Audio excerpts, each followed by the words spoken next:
Well, many people turned to religion to help them cope in the days after the 9/11 attacks, and some even chose new faiths, including Islam. That may be no surprise, since a quarter of the estimated 6 million Muslims in the United States are converts. Delia Gallagher looks at two people who chose that path.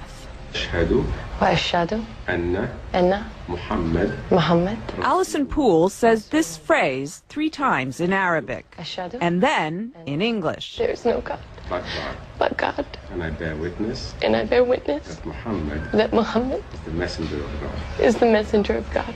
And her conversion ceremony is complete. She's now a Muslim.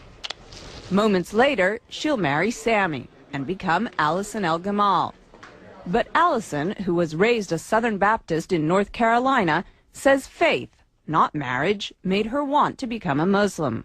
I think for a long time I've been looking for something. There's been like a piece missing. Always one little thing that maybe wasn't right. At a ceremony marking the Muslim holy month of Ramadan, she explained why Islam appeals to her. I think because it's much more about peace. I'm praying 5 times a day. It's kind of hard to go out and say bad things or do bad things when you're praying 5 times a day. And you have to believe. The imam who married Allison says he's seen more American converts recently, in part because of the prominence of Islam in the news. It may sound paradoxical, but what happens is that when something becomes more in the news, people tend to want to know about it. Allison says she was already on a spiritual quest when she began to hear a lot about Islam post 9/11.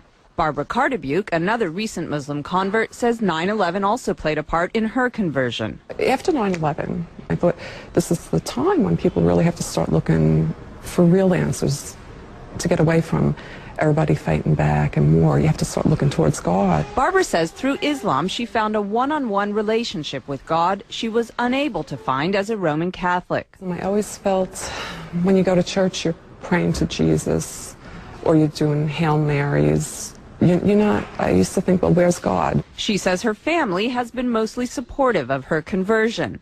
Allison says her family is completely behind her decision, but occasionally she's reminded that not everyone is. I was walking around down near the World Trade Center, and this woman walked by, and she said, "I want to just go bomb those Muslim bastards."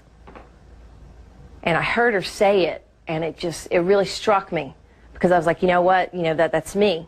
This is something that's brought me a peace that I've never known. And it's still so misunderstood. It's a choice she's proud of and says she'll keep for life. Delia Gallagher, CNN.